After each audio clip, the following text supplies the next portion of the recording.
Hey guys, Pat here. Welcome to Box Office Addict, my weekly podcast, live stream, whatever you want to call it. Let's just say a show where I look at the top movies at the weekend box office, and then we look at the marketing costs, what the predictions were, what the actual performance was, who was the distributor, who actually put the money up to make the movie, what's the back end, all sorts of things. There's so many factors to a movie being successful or unsuccessful, and little nuances, and we like to break them down here. But it's also a movie discussion. We like to talk about the movies here, not just the numbers, and we like to share our opinions in the chat, and me here answering your questions and so on. So if you have any questions in the chat throughout the show, make sure to put some in there, and I'll get back to them as I go on. Basically, I look at some movies, and I answer some questions and back and forth. But if this is your first Box Office Addict, these are every Sunday, and it's just us all kind of looking at the numbers together, and it's a real fun time. So if you want something that's kind of out of the norm when it comes to a box office report, this is the channel for it, I think, or the show for it. All right, guys. Hey, I'm glad you're all here. Sup, man? Sup, Fallen Angel? Hello, Bathory. Hello, all my friends. Craig. All right. Craig, where's Tweak? Nice. All right, guys. So Thanksgiving, man. Everyone have a good Thanksgiving? I want to hear some Thanksgiving stories in the chat as we go through this, because we're all celebrating it together. This is our little Thanksgiving. So, man, what a weekend! Let's just jump right in. What a weekend! This was such a. This is one of the most important weekends of the year. Is this one, Thanksgiving weekend, because there's an animated film out this weekend from a studio that's always trying to cling on to its past relevancy. And one of their best reviewed films in the last few years, up there with Inside Out, is out this weekend. And its performance meant a lot because it's a very expensive movie. Then you have the titans of WB and their DC film division. And how is Justice League going to perform in its second weekend with the boost of the holidays? Because last week we all had a discussion about how this movie would perform, how Justice League would do in its second weekend. And a lot of us were throwing out our estimates we didn't consider Thanksgiving. My original estimate, I said 35 to 40 million over the weekend. And then I remember someone in the chat, I think his name was Sean, he said 47 million. And I said, why would it do that? And he said Thanksgiving weekend. And I was like, oh, you're right. You're absolutely right. So I thought I was going to be wrong going into the weekend. But if you actually check the updates, on Friday night, they were saying Justice League was going to do 48 million on the weekend and like 65 million on the 5-day. Then the numbers went down to like 44 million, then 42. Now when the actual weekend numbers came in, it did do 40 million. So even with the Thanksgiving boost, Justice League is still dropping. I mean, this is because look at how small the drops are for everything else on the holiday. Justice League still had a 56% drop with that. So yeah, that was a crazy one. And then Wonder, the new surprise hit film based on a hit book directed by Steven, I think you say his name, Chbosky, who wrote and directed Perks of Being a Wallflower. And And yeah, that movie's turning into one of the surprise hits of the year, and it's definitely going to be one of the most profitable films of the year. Then we got to see the performance of Thor Ragnarok, and it's been out for several weeks. This weekend, I think, confirmed that it's going to make over 300 million domestically. And then you have Daddy's Home 2 and Murder on the Orient Express, which I think these are its third weeks. And the holiday helped both of those films because their drops are very small. 8% for Daddy's Home 2, and for Murder on the Orient Express, only a 5.8% drop. That's what a studio wants to see.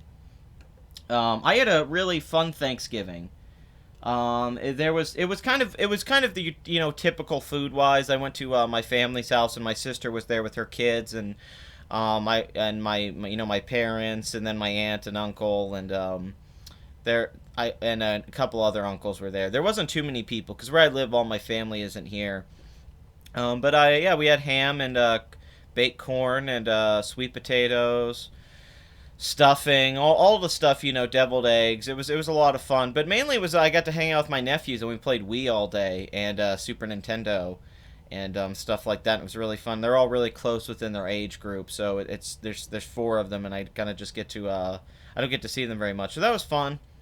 Um, I don't think I ate too much. Normally I eat a little bit too much. It's been the days after Thanksgiving that have been screwing with me. Every meal I've had after that's been really messing with my throat. I've been getting hot neck because I have acid reflux, and I don't know. I went to the bar like the day after Thanksgiving and had like two or three beers while I was playing video games. It's a bar that has video game consoles in it. I was there playing Castlevania 4, and I just was like, man, I just feel like crappy. My stomach hurts. So greasy food's been messing with me, and then I ate Chinese yesterday, and that was even worse. So my advice after Thanksgiving during the holidays, try to eat a little bit cleaner. Um, anyway, yeah, this one crazy weekend, man, because everything ultimately did well this weekend. There's no losers. There's just disappointments and expectations. We're gonna add the context here because you have to think what's the boost of this movie of all these movies from this weekend, and what's the negative to go into the future. But everyone, I always ask everyone to put their predictions down, and I think everyone was pretty close on their second weekend for Justice League. I think everyone, a lot of us were saying 38, 43 million, 45. So everyone was about in the right range for the weekend numbers.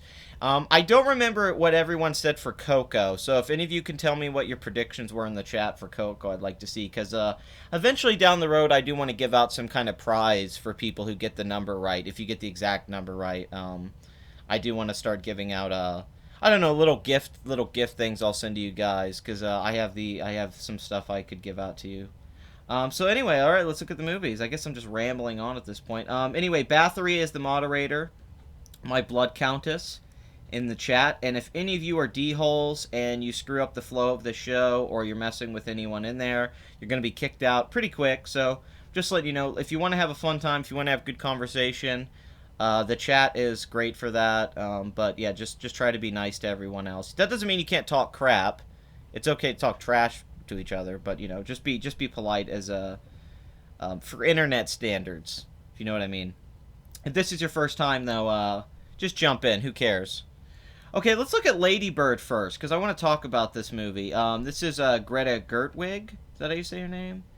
Greta Gerwig, who is mainly known for acting in the films by God, I can't believe Noah Baumbach, Francis Ha, and a couple other movies. But her film is doing really well. This is one of the best reviewed films of the year. It has 100% on Rotten Tomatoes with an 8.8 average, 94 on Metacritic.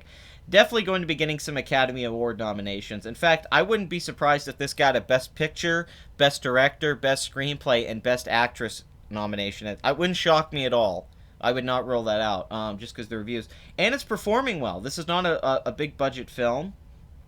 Starring Saoirse Ronan, or Saoirse, I can't remember how to say her first name exactly, but she's that girl from Hannah and Atonement, and been an up-and-coming young actress, growing up to be a very beautiful, unique-looking woman, and this is, kind of, it makes sense her playing this part. She has a lot of similarities in what she does as an actress, and kind of her height and a lot of things about her, the quirkiness that I think the director has. So it's kind of a lot of the times in movies the characters are playing kind of a surrogate version of the filmmaker. It's common in a lot of movies, and this is clear here. But The film, when it opened in its first weekend, I think it did like $1 million in very low limited release. Yeah, it was in 4 theaters, and then it went up to 37 and made 1.1 million, which is great. Then in 238 theaters, it did 2.5, and now in 791, a wide release, it did 4 million this weekend. So it's already at 10 million. And I don't see it slowing down. I mean, that's a 60% increase. I think if they go over 1,000 in theaters, it'll probably slow down a little bit. Like next weekend might be 3 million, but this could make 30 million domestic if they keep this pace up. And for a film that's not a big budget studio movie, that's more of an independent film, that's not a bad performance. It could perform up with Wind River, if not better. So, good job. Also mentioned here, Call Me by Your Name. Also one of the best reviewed films of the year. Right at the very top. It's like Lady Bird, Dunkirk, and this are at the top of reviewed films of the year. This film has 98% on Rotten Tomatoes. It's a lot of Oscar talk. It's actually longer than this. It's like 2 hours. I don't know why they have 90 minutes here, but it's released in 4 theaters and has 400,000. I think that the per screen average was 95,000 this weekend, which is huge. That means about 100,000. You got to look at it. So about 100,000 per theater. Those are really, really good numbers. If you look here, you can see the average brought in. They have it listed here on Box Office Mojo, and well, they usually do. I guess I don't see it on here, but typically, yeah, you see how much. Oh wait, here it is. Yeah, 12,000 per theater, right? 10,000 per theater for a lot of the big movies. Call Me by Your Name made 101,000 per theater. That's an amazing. We're gonna have to see how that holds though, because sometimes a movie will do really well like that. Like Paul Thomas Anderson, The Master, when that came out, had a lot of hype from the trailer and the reviews. So its opening weekend, it did really well, and then it just dropped like a rock and only made like 15 million. Same thing happened with Inherent Vice. So this could be a movie that the openings really does well because there's a lot of hype for it being a possible Best Picture winner. I mean, this is one of the films competing to win Best Picture this year. Easily, it's one of the front runners at the top. So it's building hype, but that doesn't mean that audiences will respond to it in the coming weeks. So this one's still kind of up in the air. It's not like Lady Bird where we see consistently it's doing well, but I think Call Me by Your Name's going to do all right. I don't see it being a bomb, but haven't seen it yet. Really want to. Seems like a film I would like. There's that Three Billboards film, which is one of the best reviewed films of the year, too, starring Woody Harrelson, Sam Rockwell, Frances McDormand. It's doing really good. 614 theaters. It's at 7.6 million. It went up 300% this weekend, basically. It made 4.4 million. So yeah, a lot of these films, but this is a good weekend for the indie films, the art films. You know, those are good numbers. When you're making 4 or 5 million, that ain't bad. So the holiday really helped those movies. Okay, A Bad Mom's Christmas. Once again, not performing on par with the original film, and I think that has a lot to do with the later. There's such a quick release date, less of a unique marketing campaign, the Christmas gimmick, and releasing the film a little too early. But it's still making money. It's just not making the first film kind of money. But it's at 59 million domestic. And $28 million budget. It's been out for about a month, 26 days, 92 million worldwide. So it's going to make 100 million worldwide. They're going to make profit off this film. And that doesn't rule out a Bad Moms 3. But if that does happen, I don't think it's going to happen as soon as this did. I think it'll be a little longer. I don't know why they just didn't call it Bad Moms 2. I think that would have been a better title than calling it A Bad Mom's Christmas. Maybe that's just me, though. Maybe they didn't want to go up against Daddy's Home 2. 2 films around the same time about Christmas. Here's The Star, the animated film about the Nativity. It has a $20 million budget and has made $22 million domestically. Excuse me, as of right now. The opening weekend last week was 9.8 million, so basically 10 million. And because of the holiday, of course, it wasn't going to have too big of a drop. So it only dropped 29% this weekend to make 6.8 million. So that film's doing okay. But there's no way they've made any profit yet when they're only $2 million over the budget, because you got to include marketing, and the studio doesn't get like 80% of the ticket revenue. They probably get a lot though. I'm sure they're getting 55% off that movie.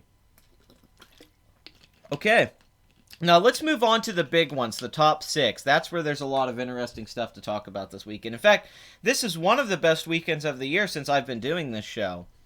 Because a lot of the time, outside of some weekends I covered this summer where Apes and Spider-Man and all that was out, a lot of the movies are out right now, and they're each doing well or disappointing in different ways. And there's just a lot going on. You have the Marvel, and then you have Fox, and then you have this lower budget book adaptation, family film, drama that's doing well, and then you have a big superhero film, and then you have a new animated film. Now, to be fair, a couple of these are Disney. Coco and Thor are both technically Disney, so they have that. While Justice League is Warner Brothers, Murder on the Orient Express is Fox, and Daddy's Home 2 is Paramount. So take from that what you will. But first, let's look at Murder on the Orient Express. Last weekend, I was questioning if this film could make $100 million because the way that it held in its second weekend didn't look too great. Because its opening weekend was surprisingly really good. It overperformed at $28 million, and with a $55 million budget, those are good numbers. Now, adjusted for ticket price inflation, the original film, the one that Sidney Lumet made, and there might have been an adaptation before that, I think, but the '70s one actually made $130 million domestic. So it's just kind of a popular a book and character and the story. But that $28 million was really good. It showed that you could still open a movie with a popular ensemble. But that 51% drop in the second weekend made me go, maybe this won't make $100 million. It might end up somewhere around 80-something million. Well, I was way off, like I usually am. And this weekend with the holiday boost. And don't forget, next weekend all these films are going to have steep drops. That's how it is with like holiday weekends. Like this weekend, see that 5% drop? That's great. Next weekend, is it going to be that way? Next weekend, the drops are going to seem steeper because it's going to be like 13 million going down to 5 or 6 million. And that doesn't mean that the film's dropping more. It's just that it got that holiday boost to where it's doing the same on the weekend after, and then it's going to drop more. That's going to happen for all the movies. Thor, Justice League, Coco, they're all going to have steeper drop. It'll be deceptive. It'll look like they're dropping worse than they are. It's like once Christmas comes out, Christmas and New Year, there's this big boost, and then once they're over, there's big drops, and everyone goes, "Oh, look out the drops!" And it's like, well, that's just because they overperform on the holidays. That's all it is. But 13 million this weekend gives this a pretty good shot at making 100 million. I mean, because you have to think next weekend where it's going to be over 80 million, and then the weekend after that, I don't know if it'll make much more than 100 million. But at this point, I'd say, yeah, this is going to make 100 million, which is a great performance for Kenneth Branagh's film, and it's great for every actor in it. Johnny Depp needs this. Michelle Pfeiffer helps Daisy Ridley's career outside of Star Wars. Judi Dench doesn't really need any help, but Willem Dafoe, Josh Gad, everyone involved in this is going to benefit from this. But the real star here is Kenneth Branagh, because he's in the lead role. He directed it. He promoted himself a lot in this movie as himself on the poster, and it's doing well. It's at 196 million worldwide, which we all knew the international box office was going to be better. $122 million foreign. Great total so far. Looks like you could make over 300 million worldwide, I'd say, because I don't see the foreign number stopping there. And this playing out throughout the holidays because of Christmas. This will probably still be in theaters during that time. This will scratch over 100 million. So I'm looking at a film here that's going to make a pretty decent profit, and they're already talking about a sequel. So if they're talking about a sequel, that means the studio's happy with the numbers. So Murder on the Orient Express doing well and is ahead of Daddy's Home 2 right now with the lower budget. So yeah, everything there. I think last weekend I was being a little doubtful of how it was going to go domestically, but this was a great. It also shows that their release date was very well chosen, and it benefited them more than some of the other movies this weekend. Murder really benefited from this. It really helps this movie's performance and everything, and it had really the lowest drop out of all of these. It didn't drop really at all. It pretty much did the same numbers it did last weekend.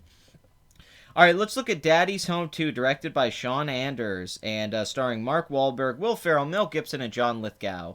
And it's a sequel to the surprise hit from a couple years ago, Daddy's Home, with Mark Wahlberg as the stepdad. It was the dad to the former dad to Will Ferrell's new stepchildren, and them clashing and then becoming best friends at the end. This is the Christmas sequel, where they bring in the fathers now, the grandpas.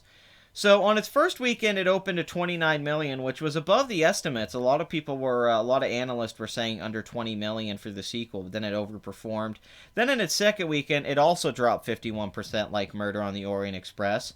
Oddly enough, these films are performing on par with each other weekend to weekend.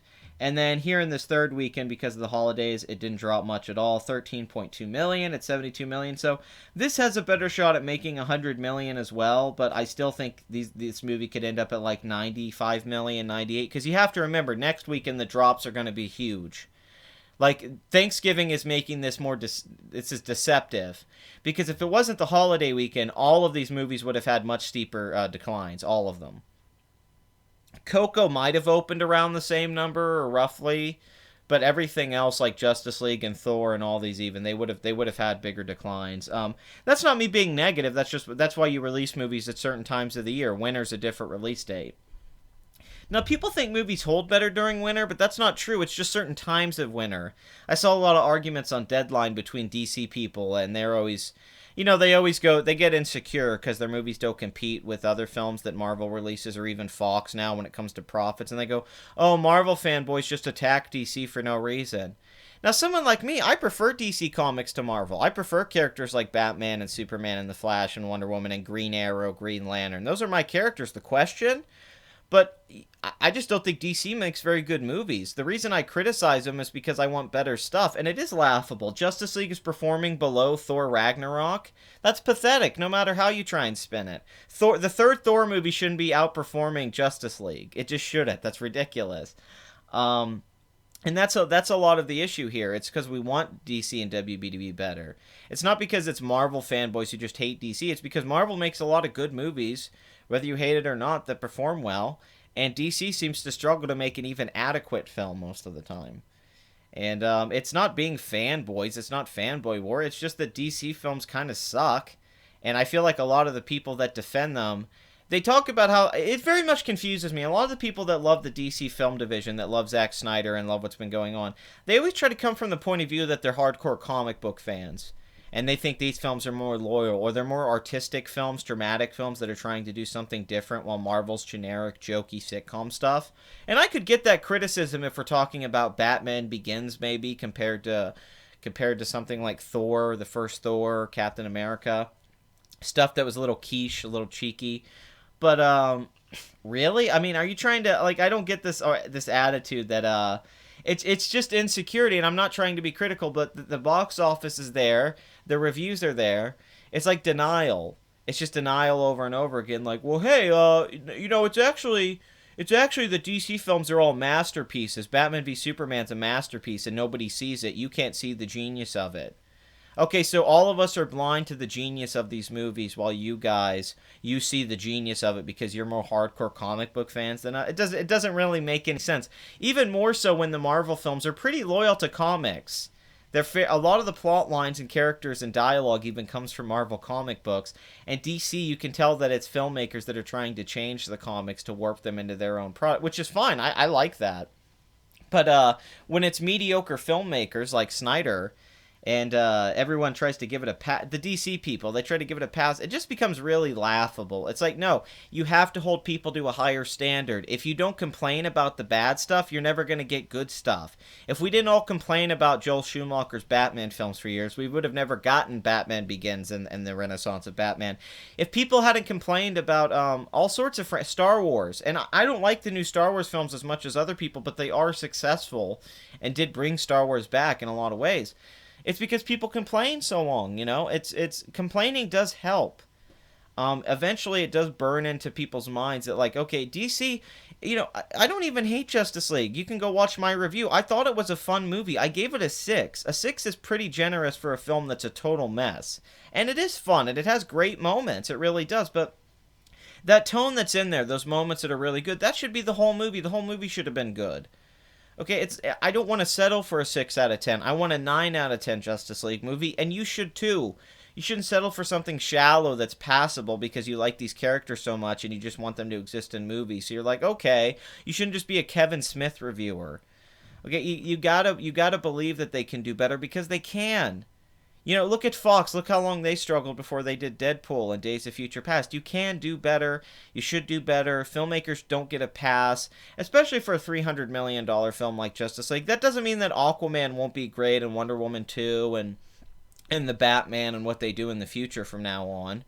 But yeah, this first run of DC films, retrospect isn't going to help it. 20 years from now, we're not going to all go, you know what, Man of Steel was actually really good. Batman v Superman was no, they're gonna be less popular with time, because the CGI backgrounds and everything about them are going to date horribly.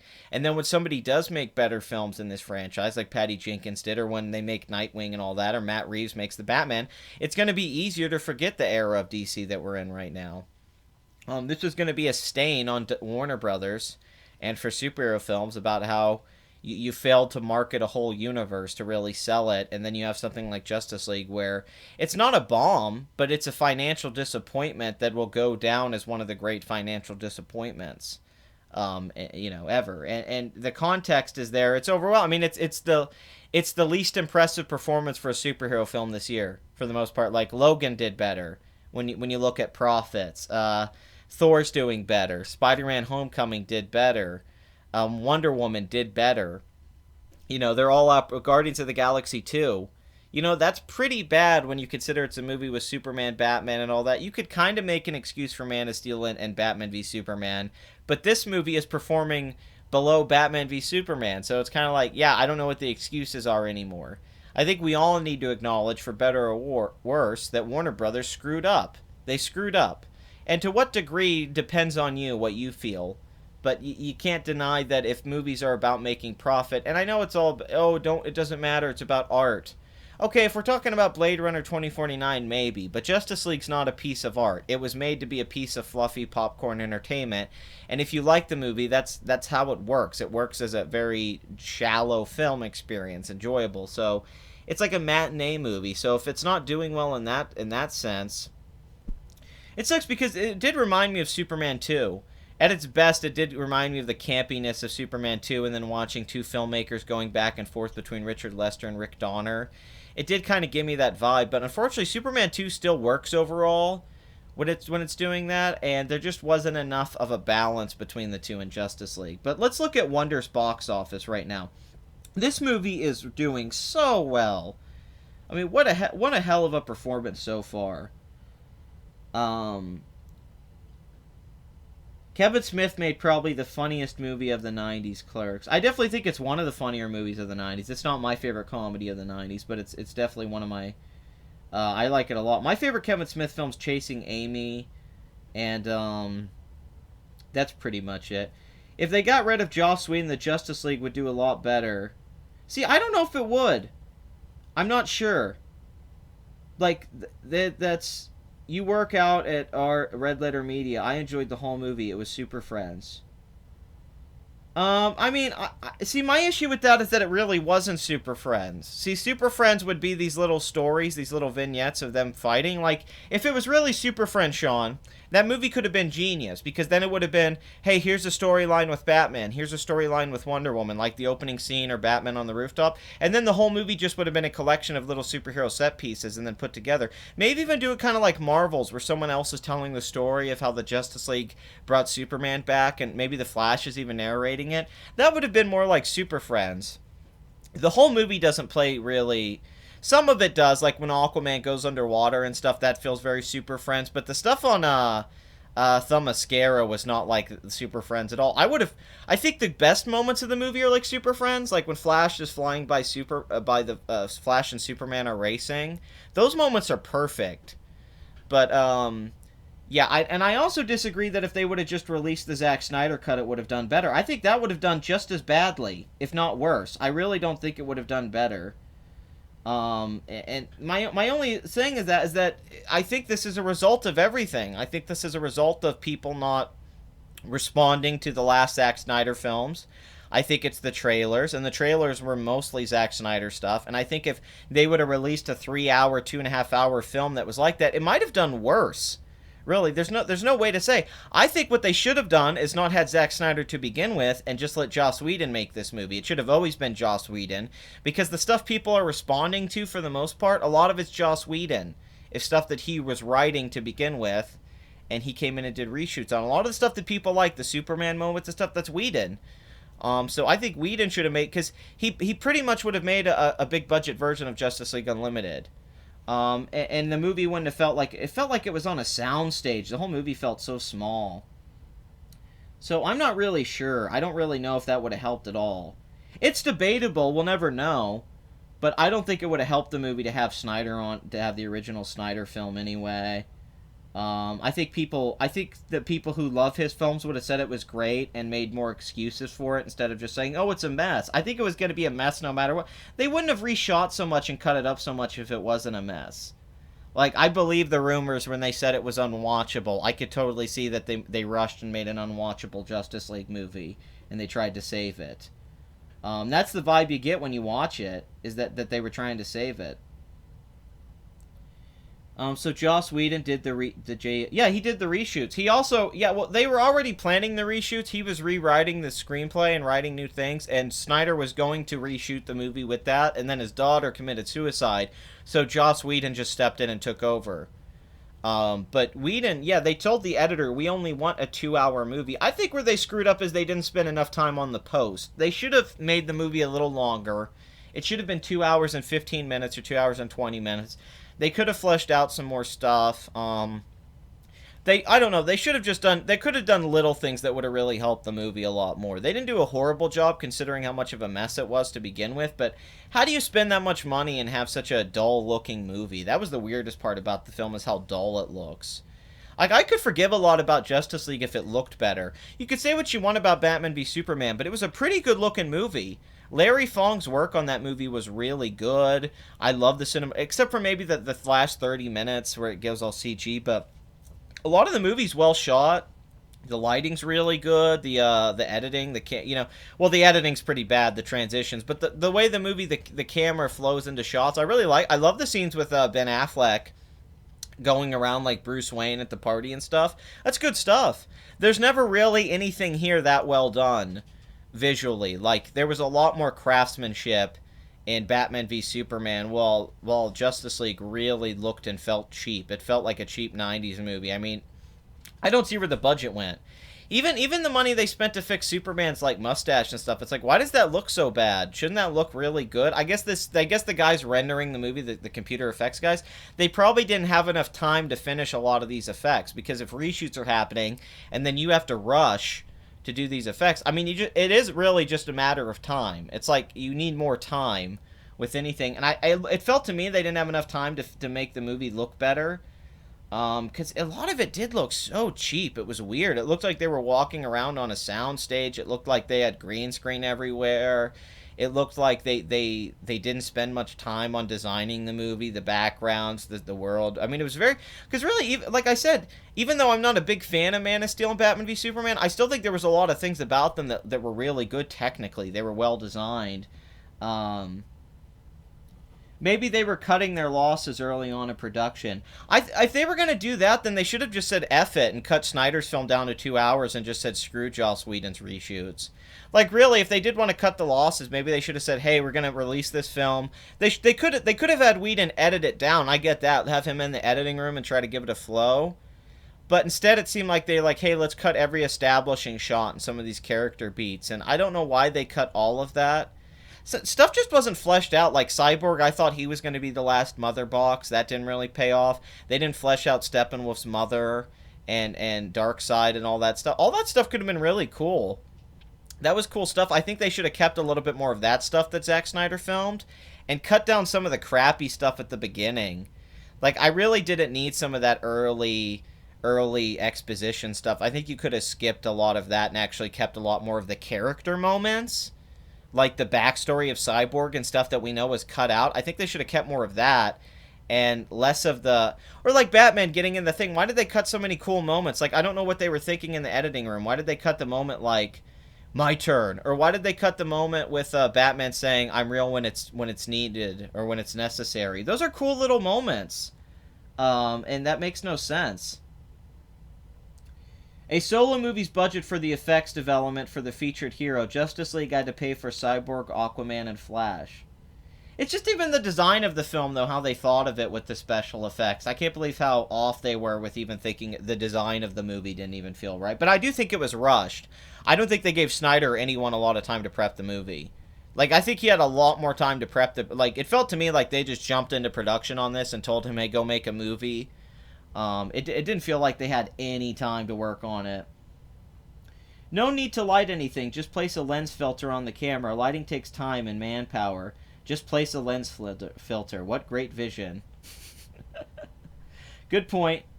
Yeah, I thought Watchmen was boring too, but I love the look of Watchmen. I love the cinematography and the costumes and the sets and all that. Like, typically I like the look of a Snyder film if I'm not a fan of the storytelling. And this was just a very... It really hurt the movie how bland it looked. Which really hurt me. I liked Avengers, but I prefer Watchmen to any of Whedon's films. I mean, that's cool. I definitely don't, but I could see that. I like parts of Watchmen. There's great parts of Watchmen. It's funny. I'm going to throw this out. I think The Incredibles. I was just rewatching The Incredibles last night. I feel like The Incredibles is a better adaptation of Watchmen than Watchmen. Like, when you go back at it, it has the cape thing from Watchmen, the cape killing you, and they execute it so much better. It has the thing where superheroes are outlawed now, and revisionist history. And then it has superheroes having to come out of retirement again. But then it has this family plot line and all these things. Like, The Incredibles actually takes a lot from Alan Moore in that it is like like, do we need superheroes? What's their relevancy and all that stuff? But then it mixes it with this Fantastic Four, James Bond, spy film, espionage, action, adventure storyline. But till this day, I still think that the three best superhero films ever made, in my opinion, are like Unbreakable, Superman the movie, and The Incredibles. Those are the only ones I've seen that I feel actually really transcend. And I love Batman Begins and Dark Knight too, but I really feel like those three transcend the genre at their best and are just great films.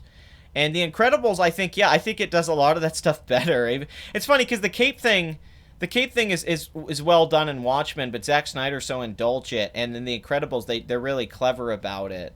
They just have that little montage, and then at the end, that's how the bad guy dies. So for me, The Incredibles still stands head and shoulders above most superhero films. Think about the chase scene with Dash, where he's running from the bad guys.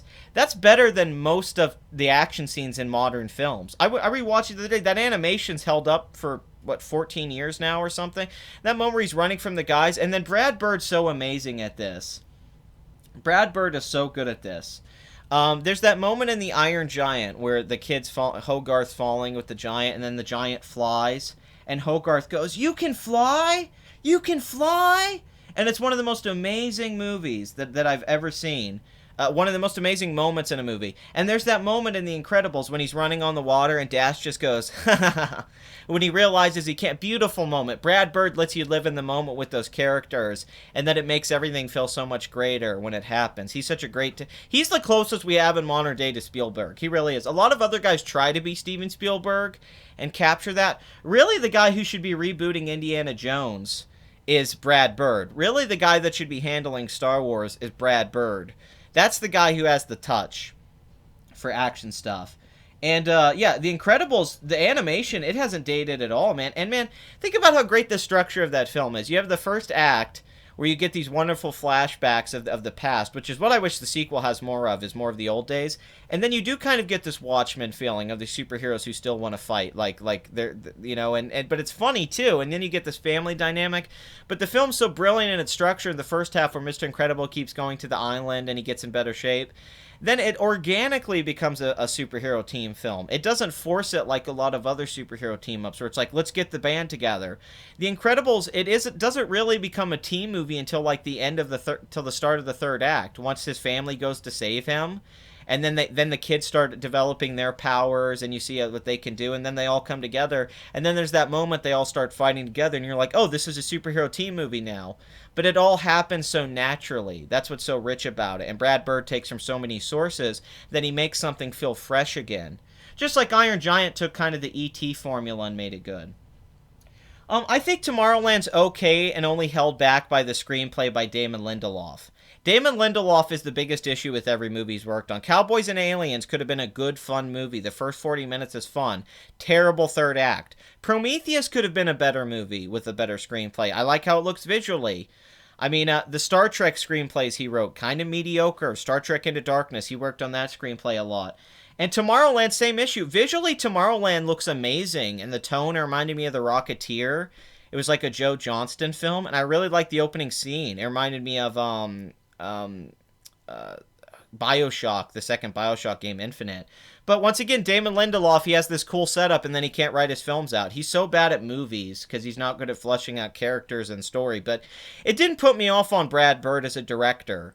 You can't really like that really was a crappy script. He did a decent job making the movie, and I don't want to rule Brad Bird out because I think The Incredibles 2 is going to be the best Pixar sequel since Toy Story 2. I think The Incredibles 2 is going to be a freaking like amazing, like because for me Brad Bird can do no wrong in animation. As far as I'm concerned, Brad Bird can do no wrong. When it comes to him doing animation, you got to go back. This is a guy who did Family Dog, The Simpsons. He was already like kind of a master in a lot of people, and then he went on to do Iron Giant and then Pixar, and he didn't really lose his 2D style when he transferred to 3D. I mean, as far as I'm concerned, Brad Bird is a master, and I have no. Even though I don't like Tomorrowland, it didn't make me feel any less about him as a director. I still think he's a wonderful filmmaker and a great storyteller.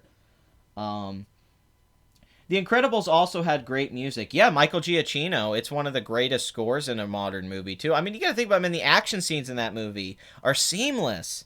They're seamless. The characters are so great in 2 hours. It's funny. It's romantic. It's quick. It's so many things that so many superhero films don't get right, and it gets right in spades. And I always think it's gonna not hold up, and then I was rewatching it last night, and I go, man, this movie is just as good as it ever was. I adore The Incredibles. Honestly, Prometheus would have been better if they had stuck to the original script. Yeah, I agree. I really agree that BioShock Infinite's kind of the third in. Oh yeah, BioShock 2, yeah. I don't really count BioShock 2, and System Shock's a great, yeah, there's System Shock, but BioShock 2 to me is just like DLC for BioShock 1. I don't really consider it its own game. It's just like a DLC package for the first game. But yeah, it's really Damon Lindelof. He just shouldn't be writing scripts. I don't dislike his TV work. I do like Lost for the most part until the ending. I like a lot of what he did with that film, that show, that show that just ended, that was about the people that go to heaven, the people that go to an afterlife and only some of them stay. What was the name of that? The Leftovers. I thought that was a really good show. Like, I don't dislike Damon Lindelof. I just don't think he's a very good screenwriter for movies. He doesn't seem like he's very good at structuring. Let's get back to Wonder, though. I'm just going on a tangent about The Incredibles here. Sorry. We're 42 minutes in. So, Wonder, opening weekend, way overperformed. Even the best predictions of this movie were like somewhere around 18 to 20 million. Then it opens to 27 million, which is a great number. And then in its second weekend, you have a 19% drop, 22 million. And we got to count it's a 5-day thing. You count Thursday to Monday. So over the 5-day, this is going to make 32 million or 31. So it's at 70 million right now. The film has a $20 million budget. What can you say? It's going to make over $100 million. That's absolutely confirmed at this point. And you got to think about Jacob Tremblay from Room. He's kind of becoming a little movie star fast. He was very raved on for Room. Room actually did pretty well for its low budget, and he was kind of the breakout thing from that movie, him and Brie Larson. And he did really. They were very clever to take him to all the award shows and put him in the circuit, so people really recognized him as a young performer. And I think he's an amazing young actor. But then he's in this movie with Owen Wilson and Julia Roberts, who are almost perfectly cast to market this film. Owen Wilson seems to do really well in this market, like Marley and Me. He seems to do really well in family films. I think it's because women like Owen Wilson.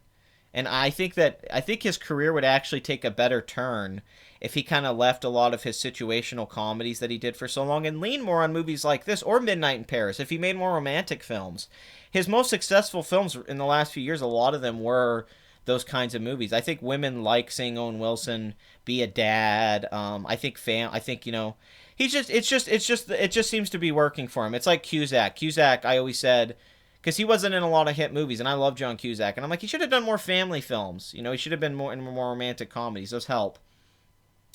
It just helps put your stock up a little bit in Hollywood when you can open a film like that. This is the best performance for Julia Roberts in a long time.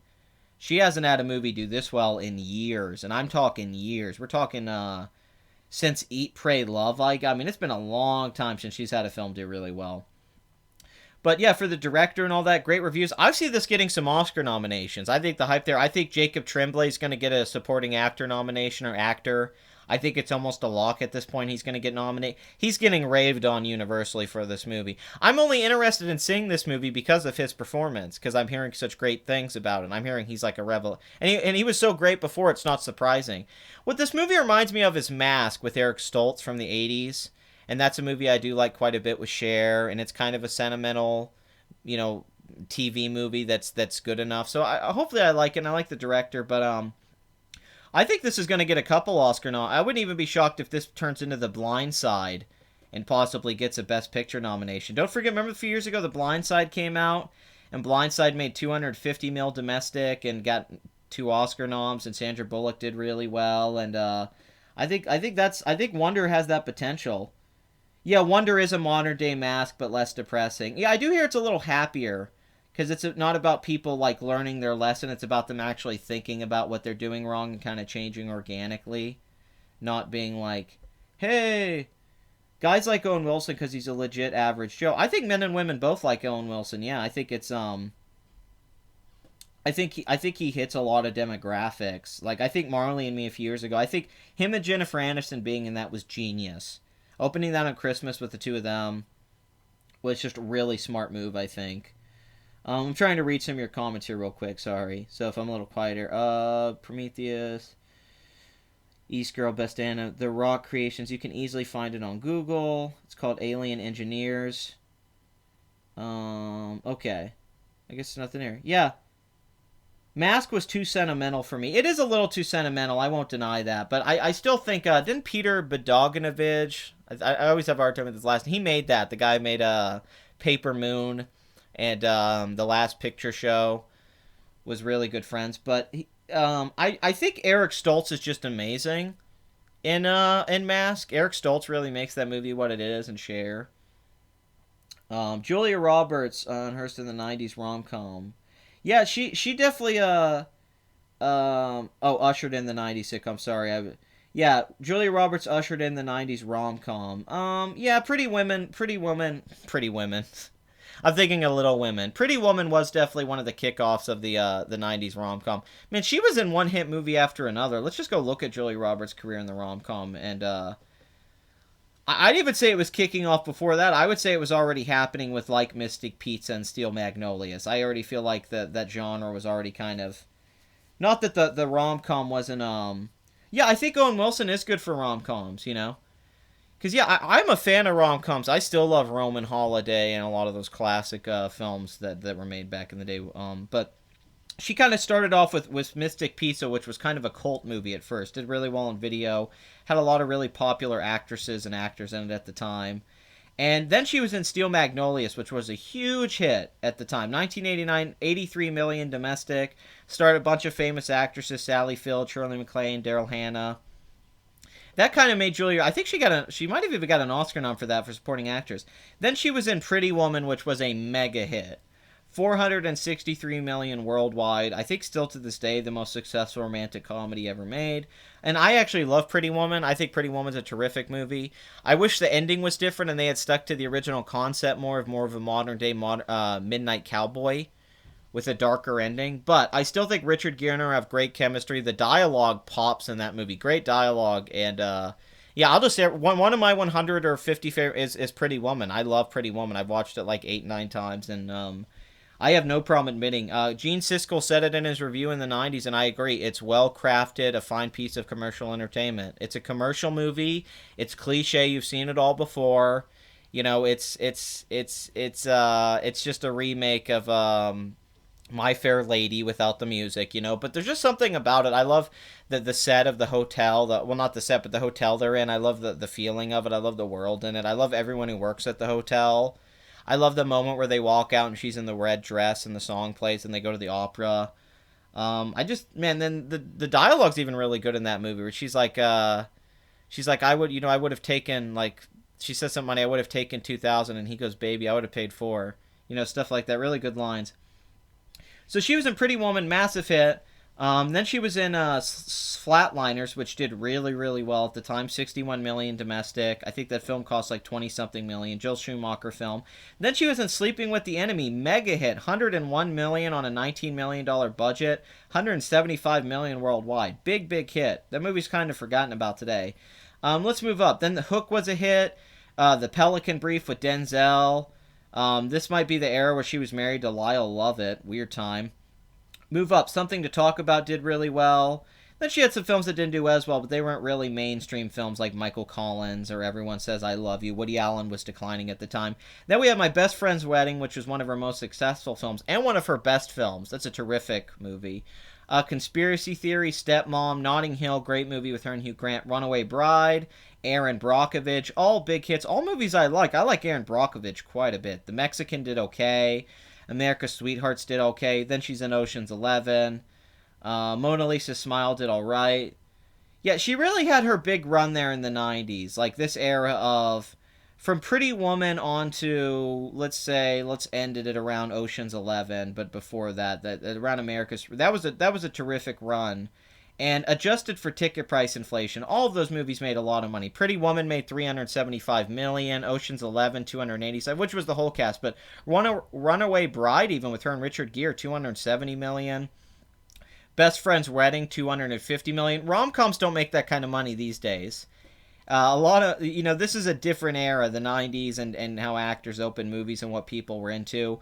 A movie like Aaron Brockovich, would have a lot harder time today making that kind of money, or Notting Hill. So it just shows you the career. But Julia Roberts, her career did kind of decline the last decade. She really hasn't been able to open a lot of movies, and a lot of her films have been have disappointed or just didn't perform what they're predicted it. And she just doesn't seem to have star power anymore.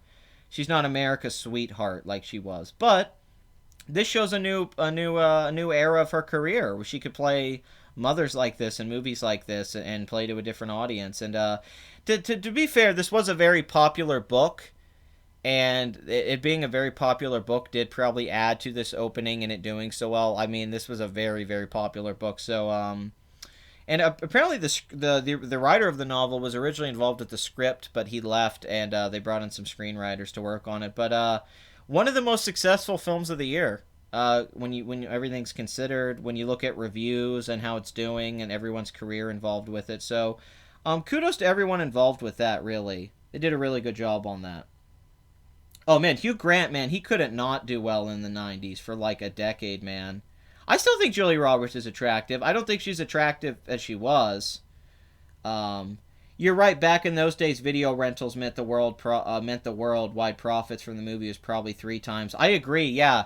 Like, you got to think about that. My Best Friend's Wedding, it made 130 million in the 90s. Imagine, it probably made over 100 million or 150 million on video sales. Like, back then, your movie would make double or triple at home video. Like, Terminator 2 was a huge hit, made $500 million worldwide. It made a few hundred million more on video. So, for sure, You talk about profit. Some of those films put studios to new levels. I mean, there's a reason when you go to like Universal Studios, you see a lot of posters from movies from the 90s and stuff. Some of those films really took those studios to new places financially. Yeah, man, Hugh Grant, man, I still love Four Weddings and a Funeral, man. Great movie. Still one of my favorite movies. I should do a video on Four Weddings and a Funeral. I really, really like that movie. Yeah, modern day bullshittery of a hoe landing at Donald Trump instead of getting... That's the thing, I wish Pretty Woman did end with her going back to work and do like that would be such a perfect ending. That is always how I wanted the damn film to end, but it's whatever, you know. I don't know what everyone sees in Lawrence. I agree. Jennifer Lawrence, I liked her a lot the first few years. Like, I thought she was very sexy in Silver Linings Playbook. Now it looks like she has Botox in her face. Her face doesn't look the same. But I thought in Silver Linings Playbook and the first couple Hunger Games, the second one, I thought she was very sexy. Great body, great face. I liked her acting. I thought she was really good in Winter's Bone and Silver Linings Playbook and Days of Future Past. I liked her in that time. I haven't really liked anything she's done recently. And she's just the most pretentious actress in the world right now. She went from like, hey, I'm not aware of myself and I'm goofy and I'm fun. And now she acts like she's all serious and artsy. And yeah, the media's trying to make her the next Julia Roberts. It doesn't mean she can't bounce back. I think that Red Sparrow movie looks pretty cool. I like the trailer. But I'm definitely getting over Jennifer Lawrence. I was into J-Law for a couple years, but it definitely didn't last. And I just don't like how she looks anymore. She used to look, and I don't, she doesn't have to be attractive, but like to me, Scarlett Johansson still looks pretty good, even though she's a little older now and she's definitely had a couple children. But I don't feel that way. J-Law, I feel like she's already past her prime, which is really upsetting. But even as an actress, I don't think she's really elevating. She's okay in Mother, but it's nothing. I don't know. I feel like she just needs to be doing better work. I don't know. I feel like she's a little too caught up in herself and she's not thinking about the movies themselves. She's thinking about, how does this movie represent me, Jennifer Lawrence? How does this further my grandness? Someone told me that Jennifer Lawrence looks like Vincent D'Onofrio's alien from Men in Black with the hair pulled back. Oh, Silver Linings was all about the chemistry with Bradley Cooper. Yeah, Bradley Cooper's actually the revelation in that movie, in my opinion. Like, Bradley Cooper was an actor I thought was okay, and he always just played jerky guys in comedies, and then he was in that movie, and I'm like, wow, you're really good in this. And I don't like American Hustle, like, at all. And I think Bradley Cooper's amazing in American Hustle, even though his character goes from three-dimensional to two-dimensional within, like, 10 minutes. Yeah, no, she does reinvent herself. Like, go look at Scarlett Johansson in like the Horse Whisperer, and then go look at her when she really got sexy, Lost in Translation, where she has a little bit of chubbiness and she looks average, like body, like sexy. I think she's beautiful in that movie. Then we get to when she's like in Iron Man 2 and she's got the curly red hair and she's really fit. Then you get the Winter Soldier Scarlett Johansson with the straight hair and different makeup. She like changes her makeup and look from movie to movie. Then you get Under the Skin, where she does the dark hair and the doll look. And then she just tries to look Asian in Ghost in the Shell. But she does seem in a lull right now, but she'll find a new way. They'll give her some new outfit or something new to do. You are right, though. Yeah, I agree. I don't like American Hustle at all. I think it's actually kind of awful. And I like David O. Russell. I liked The Fighter, and I really liked Silver Linings Playbook. And I thought American Hustle was going to be great. And then the first 20 minutes or half hour I like a lot when it first starts and that they're introducing everything, but then it just becomes really light Scorsese, and it's really contrived, and there's a good sequence when De Niro shows up, and it does pick up again in the last 20 minutes, like once everything comes together, but man, it's really just a film that's it's a mess. It's a total mess of a movie. Like, critics love that movie. It had 93% on Rotten Tomatoes, 90 on Metacritic. It got 10 Oscar nominations. And don't get me wrong, I thought I was going to love American Hustle. Jeff Lynne from ELO did music for it. I love ELO. I thought, man, the trailers are great. This movie's going to be awesome. But it's so generic. You've seen it all before. It reminded me when I saw American Gangster and I saw the trailers and I thought, man, that movie looks awesome. Ridley Scott doing a crime film, Steve Zalian. Then I go see it and it's every crime movie I've ever seen. There was nothing original about anything at all about American Gangster. And I was like, oh, I've seen this all before. Oh, no, Louis C.K. steals American Hustle. I agree. Louis C.K. is... My favorite parts of American Hustle are like Louis C.K. and Bradley Cooper. I think that stuff, the ice fishing story, that stuff's great. I love all that. It's got good scenes. It's just he doesn't pick what kind of movie he wants it to be. Is it a film about Christian Bale and Amy Adams? Is it a film about this cop and this relationship with Amy Adams? Is it a film about his wife, Jennifer Lawrence? It's like got a dozen characters and they don't all mesh. Jeremy Renner comes in. Great acting, interesting cinematography, a little indulgent. But I still argue with my friends who say that's a masterpiece and like David O. Russell's greatest movie, and I don't even think it's close. I think it's just a generic Scorsese knockoff. It really isn't that impressive.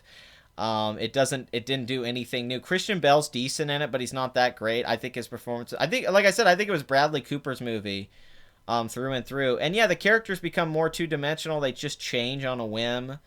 The plot really doesn't pay off. It's not as cleverly as constructed as you think it's going to be, and it's kind of obvious. You know where it's going. It doesn't have that many plot twists, and yeah, it's just I have so many issues with that movie. So I'm gonna have to talk about that in a different time. But I wasn't a big fan of that movie. I even like have it on my computer, and I was really into it. I get being obsessed with Michael Fassbender. I'm obsessed with Michael Fassbender. Have you seen his penis in what's that movie? Not Hunger. Well, I guess they show his penis in Hunger. But the one where he's a shame. Have you seen it? Why wouldn't you be obsessed with that man? Did I just skip over Thor Ragnarok? I feel like I did. I said Thor Ragnarok wasn't going to make 300 million domestic, though. Like I said, I'm usually wrong. I was wrong, because last weekend it looked like, maybe it won't. Because that 62% drop in its third weekend was steep as hell. And I thought, maybe this won't make 300 million. So I was saying 280 or 290, which is still a huge total. That's 100 million over its budget.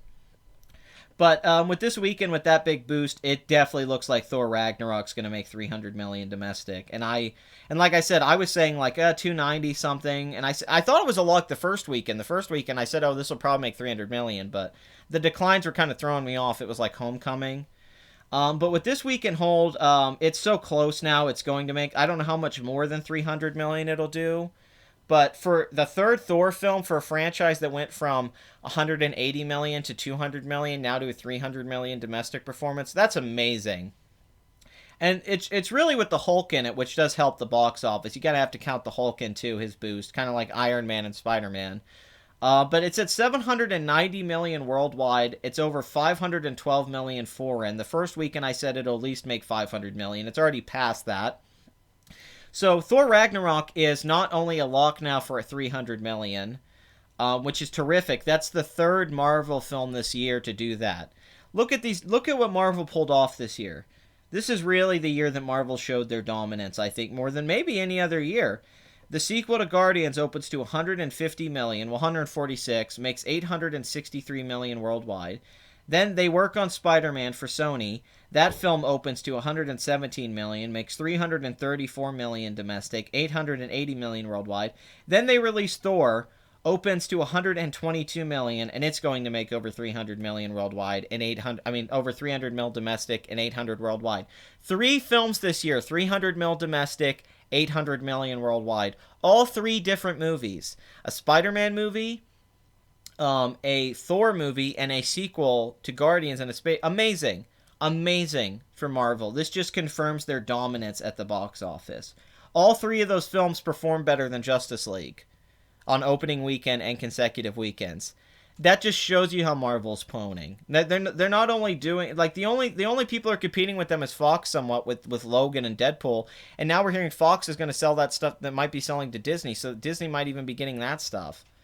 Yeah, I think I said Thor wasn't, I remember saying last week, and I wasn't sure if it would reach up 300 million, and I was wrong, which I don't mind admitting. I'm wrong all the time. I was wrong about Spider-Man Homecoming. But yeah, to be fair, Spider-Man Homecoming did have steep drops its first few weeks. But yeah, Thor Ragnarok, total success. This is huge for this movie. I wouldn't have even thought 277 mil domestic. Like, this is really popular. This is doing really well. The Marvel brand is solidified. And yeah, not much to say. Not much to say about Thor Ragnarok I haven't said, but just saying contextually, that's one of the most successful films of the year. It's beating Justice League at its own game. It's beating them with less popular superheroes. It's putting Thor to a new place. This is going to boost Chris Hemsworth's career, the director Taika Waititi's career. The Marvel stock is just going to go up, and this is going to help going into next year with Black Panther and Infinity War and all that. So the question with Thor Ragnarok, where does it end? what do you think the final total will be? So that's going to be one I throw out to you guys this week. Tell me what you think the final total for Thor Ragnarok is going to be worldwide and domestically. I'm going to say, like, let's say 308 domestic, around there, and at this point I could say 840 to 880 million. Like, I think 850 is possible. I'm not quite sure. I think it's open in all of its markets, but if this makes 550 foreign, 560, and 300, I mean, we're looking at 865 million worldwide or something. This might pass Guardians 2 worldwide, which is amazing. I mean, that's really, because Guardians 2 I thought would have made $1 billion. But Thor's already passed its international box office. Thor's outperformed, because Guardians actually had a pretty low foreign total.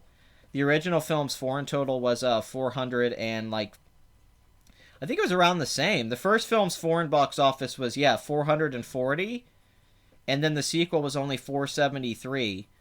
Thor Ragnarok's already at 512, so it's already passed Guardians, a film that had way more international pull in its first outing compared to Thor's films. And Spider-Man made 545, and it looks like Thor could surpass that as well. So at the international box office, Thor is really impressing. It also might show you the popularity of the Hulk with audiences, and how maybe that Marvel hasn't been appreciating that character, Mark Ruffalo's version of it. Hemsworth has struggled outside of Thor, but you also got to think the Thor movies were never mega hits. You know, he never got that extra boost. You know, the first Thor did really good, and then the second Thor did good too. But this one's a big hit. I mean, this is one of the more successful Marvel films. I mean, it's a 300 million domestic film. Outside of the Avengers, he hasn't been in a movie like that. So this might take Chris Hemsworth to a new place as a movie star. And I think it will. I think it's going to raise his stock as one of the Avengers too. Just like Captain America after Winter Soldier became more popular, and then he was way more prominent in a lot of scenes of Age of Ultron and Civil War.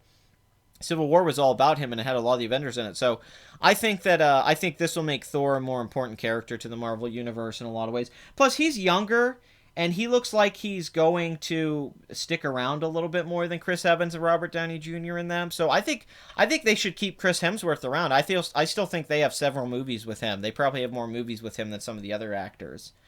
And he's one of the younger ones of the group. So I think and you know, you could make several movies with him and the Guardians and all that. So I think Hemsworth's going to be playing Thor for a long time. And I really like Chris Hemsworth. He's a funny guy. But I think I feel like I skipped over that. Maybe I didn't. But Thor Ragnarok, though, is definitely going to make 300 mil domestic now. That is confirmed. And it is one of the most successful films of the year. And the trailers paid off. It shows you that good marketing is key to openings and reception, just like it affected it. Where Justice League's marketing was really, out of all these movies, Justice League has the worst marketing. Wonder had a great trailer, Coco had pretty good marketing, Thor had terrific marketing, Murder on the Orient Express. Justice League was really damaged by its marketing, where you could tell it was the kind of movie it was. It never felt like a complete, coherent vision. So, everything here's doing pretty well. Murder, Daddy, Thor, and Wonder are all doing really well. They're all, going past their budgets. They're all really, in a way, performing better than a lot of what the estimates were saying for all of these movies. Thor's the only one performing, I think, to what people thought it was going to. And even then, it's doing maybe even a little bit better. You really can't bring it down. Laugh out loud at other studios who put money into Hemsworth films, though. I mean, it depends on the movie. Like, I don't think making Rush was a bad idea. Like, Rush didn't make a lot of money, but I get why they made that film with Ron Howard for like $38 million. I don't get why they made that C movie with him that cost $150 million, and like Black Cat was expensive. I think making like lower budget films with Chris Hemsworth's a good idea. I think putting him in comedies is a good idea. Like, putting him in Ghostbusters wasn't a bad idea. They just spent too much. Like, I think he could be in a 21 Jump Street kind of movie. I think he should do stuff like that because he is funny. But yeah, I don't think you should build a whole big franchise around Chris Hemsworth. That's a really, really bad idea. I think you got to be a little bit more careful with that. I'm everyone's token waifu. Okay. Let's get to Justice League. Justice League. Superman. Okay, Justice League is right under 500 million worldwide. It's at $309 million foreign, which is not bad. It's not great considering that it is a Justice League movie. You do have to factor that in. Like, if it wasn't a Justice League movie, I'd be going, that's pretty good numbers for a couple weekends. But you have to be like, well, a movie with Superman, Batman, Wonder Woman, The Flash, Aquaman, that should be that's really not, you expect it to be doing that. The real crime here is the domestic total. The domestic total is not good. I was saying last week, and there were some people analyzing if they didn't know how well this was going to do over 200 million, and the way I worded that was poor. I wasn't saying 200 million total. I articulated that way, like, oh, will this even make 200 million domestic? That wasn't what I was saying, like Godzilla or The Amazing Spider-Man 2.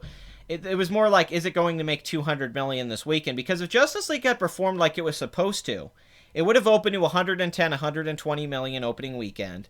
And then by this weekend, if it should have done like a lot of us were saying, like 48 million to 50 million, but it actually still came in under most estimates.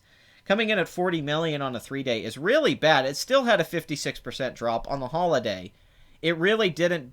It should have gotten way more of a boost from the holiday. Imagine what that drop would have been without the holiday. We're looking at a movie that would have dropped 65%. Here. I mean, definitely. Without the holiday, this is a movie that would have dropped 65%, if not more, which is how Suicide Squad dropped and Batman v Superman. But those both had better opening weekends, so the drops didn't affect them as much, so their domestic totals were still decent. This didn't have the opening weekend. So really the debate was, this movie should have already, how close is it going to be to 200 million by the end of the weekend? And the answer is, it's still, 30 million off, basically, which is really crazy to think about. So the opening weekend, the estimates were saying, 97 million. Now it's down to 93. This weekend, I read on Friday everywhere, it was like, this is going to make 48 million. Then I looked on Saturday, 44 million. Then today, 40 million.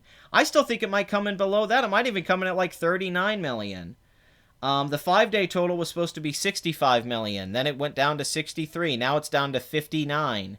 The numbers keep going down. That's a sign when your movie has bad word of mouth. When the estimates come in and they get lower every day, lower and lower and lower. Oh, dude, that is the best scene in Justice League by far, is the moment where Superman looks at the Flash. That's so easily the best scene in the movie. It's the only moment in the movie that's truly inspired and cinematic. And, like, if the whole movie had been as good as that moment, this movie would not only be better than Avengers, it would be one of the most awesome superhero films in a long time. Like, that moment's so good, it shows you the kind of movie this could have been had they actually spent more time on it and figured it out and didn't rush into it. But yeah, Justice League, 40 million second weekend with the holiday boost. That is not impressive. That is not a good hold. An almost 60% drop on Thanksgiving weekend. Even when the opening weekend wasn't that high, they had room here. The idea was like, this at least could have legs, and the legs will help it. But this shows me Justice League doesn't have legs. It'll be lucky. The final total will be 250 million, probably at the highest. This is not going to make 300 million domestic. Thor is. I would be shocked if this did. Even with Christmas coming up, it would be shocking if this makes that, because it's just so far off, and it's going to drop so bad in the next couple weeks until Christmas that I just don't know if it can get there. It would surprise me. I'd be shocked if this makes 300 million. But even if it did, that's not a great number. This movie cost $300 million to make. The marketing, they definitely spent over $100 million. They probably spent even 120, 150 million on P&A. I think the marketing was a lot of the money here. Promotion, all that. So we're looking at a movie that is going to have to rely entirely on its international performance. So it's been out 3 or 4 weeks internationally, and it's open in most of its markets. So we're looking at a film that's already at 300 million, right? I don't think this film's going to make $500 million at the foreign box office. I mean, it could, but let's map this out. We're looking at a film that I think is going to make 450 foreign and 250 domestic. Let's say that's the most optimistic, right? That's 700 million worldwide. Okay, that's 700 million. That to me is the high end for this movie, is 700 million. And a lot of them were saying the break-even point, a lot of things I read was 550 to 600 million worldwide. So if the break-even point is 550 to 600 million because of how much they have in it. They're not going to make a lot of profit off this movie. They didn't make much profit off Man of Steel. Man of Steel made 700 million worldwide about, and it only made $45 million profit because they spent 225 million to make it. Batman v Superman's profit was 120 million because it ended up doing pretty well worldwide, 873 million, but once again, $250 million film. This film is going to do worse than Batman v Superman and Wonder Woman. That doesn't look like it's going to make 800 million worldwide, which was the low-end figure. The low-end figure was like, well, if it doesn't make $1 billion, it could still make 800 million. But, yeah, that's the thing. Kevin Feige acts like a showrunner as a television show. That's exactly how they treat it. While each one of the DC films tries to treat it like it's a movie with each director's separate vision, but that's not how you make a cinematic universe. If you want to do that, just make their own movies. Who do you think should direct a Flashpoint film? I actually think that's the film they should give to Chris Miller and Phil Lord and Chris Miller. I think that's the one they could do as Flashpoint. Not just in the Flashpoint. I think they would nail Flashpoint. Flashpoint's such a great... But if they really nail the emotional stuff about Barry and his mother, and they really get all of that down, and Thomas Wayne and all that, man, Flashpoint could be a hell of a good movie. I mean, that really could be like the film that really fixes all this. X-Men did it with Days of Future Past for a little while. It seemed for a moment that X-Men was fixed. But yeah, still under 500 million worldwide. Do I seem crazy here, guys? Am I the only one who thinks this is not going to make much more than 700 million? Because you have to understand, it's released in all of its markets now. There's no more markets for it to open in. If it was still opening in other markets, I would say, oh, this would definitely could still make. But you have to think, with the foreign box office, Star Wars is coming out. That's going to affect this movie internationally in a negative way. By the time Star Wars comes out, it's just going to take all of the momentum this has. So, and the domestic performance is where they get the majority of their ticket revenue. You got to think, like this is doing really well in China. The studio typically only gets about 25% from the Chinese tickets. So, if they make a lot of their money from China, they're only getting 25% of that. Domestically, they might be making 55 to 60%, but the movie's not doing that well. So the question is, how much profit is Justice League actually going to make? I'm going to say not that much. I don't even know if they'll make $100 million off this. Now, that's not including merchandising and all that, and home video and all that, but just off the theatrical run. The fact that this film isn't going to do that much better than Logan, which was a $97 million film, and it really won't do that much better than Logan. It'll be lucky to get to 700 million. Frankly, 250 million domestic is a wish right now. I'm going to hit around 220. I agree with you, but I do think Christmas, I don't know. I don't disagree with you. I think 220 to 230, but I think it could make 250 if it has a really good Christmas hold and a couple. It might get there. It might scratch there. But yeah, I'd say I agree with you. I think like 235 domestic, and I think it's going to have a hard time making 700 million worldwide, which is pathetic. This is doing Man of Steel numbers. It's actually domestically, it's doing worse than Man of Steel. Justice League will make no profit if you account for marketing. Yeah, I think it might make a little profit. It might make like 20 million or something, or like 15 million. It might make a little profit. But I don't think it's going to make much at all. And they're big. I mean, this is a disaster. I mean, this week is really when it's confirmed. I mean, this was a disaster opening weekend, but there was all like, well, this movie could still do really well. It could still make 600 million foreign. Maybe it'll hold really well. Maybe audiences will like it because it is a fluffier, fun movie. It's shorter, audiences didn't really respond to the last Zack Snyder films, but that doesn't mean they wouldn't respond to this one. Because a lot of people do seem to like Justice League, but people aren't responding to it. They seem more interested to go see Thor. I think Thor just took all the momentum from this movie. This should be performing, like right now, this movie should be doing how Thor did weekend to weekend, and it's not. Remember where Thor was at in its second weekend where we looked at it, people? It was at 650 million worldwide after being out for 2 weeks. This is under 500 million.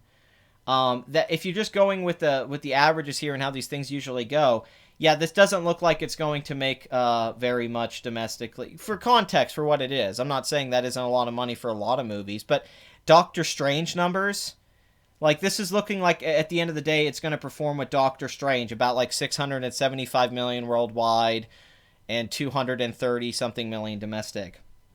a film with all of these characters, years of setup. I mean, they started setting this up back in 2013. So this has been 4 years of setup.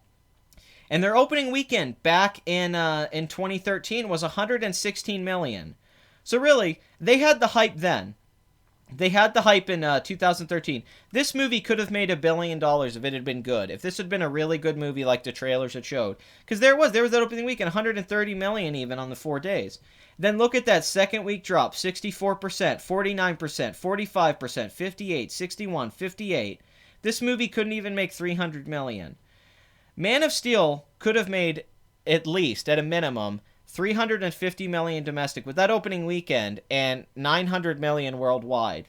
So let's say, what if the DC movies had been good? Well, this film would have opened to 900 million worldwide. Then they would have made a sequel to Man of Steel and not Batman v Superman. That sequel would have probably made $1 billion if it had been good. So you would have had a sequel that cost 200 million. Because let's say Man of Steel, let's say they spend 175 on that. Let's say the sequel costs like 215. Then you have a film that makes $1 billion. Then you make a Batman movie. The Batman movie maybe makes like 800, 900 million, and then you have Wonder Woman, which makes 800 million. Then you have Aquaman come out or something like that. That makes a lot of money. Then you have your Justice League movie come out. Let's say like 2019 or something like that.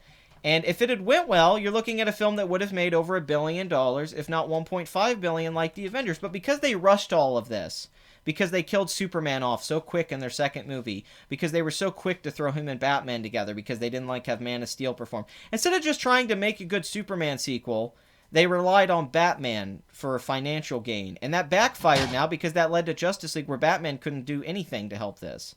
I mean, take out Batman out of this movie. Take him out. Or take out Wonder Woman.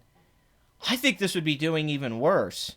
I mean, this is only saved by the fact that it's got some of those characters in it. It's like audiences don't like Superman anymore. Henry Cavill did not. Hopefully after this movie, imagine if Henry Cavill had been as good as Superman as he is in this movie, where they get that Flash moment right and all that. It would have really, at this point, I think at the time there wasn't enough buzz to make Man of Steel 2 it. Well, you're talking though if Man of Steel sucked. I'm saying if Man of Steel didn't suck. If Man of Steel was actually great, like it looked and it performed like it should have, Man of Steel 2 would have had huge hype. The only reason they didn't make Man of Steel 2 was because everyone pretty much didn't like Man of Steel and it was mixed down the middle and the sequel wouldn't have done that well. But they could have went lower budget. Let's look at what they did with Wonder Woman.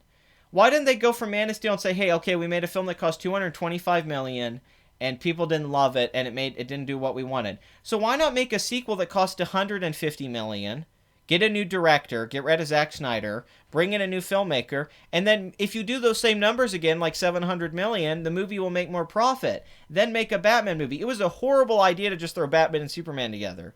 It really was. It hurt the building of Superman as a franchise, which affected this. In the long term, it was a really bad decision to make Batman v Superman. It was great in initial, because they got that huge opening weekend, because everyone wanted to go see Batman and Superman fight.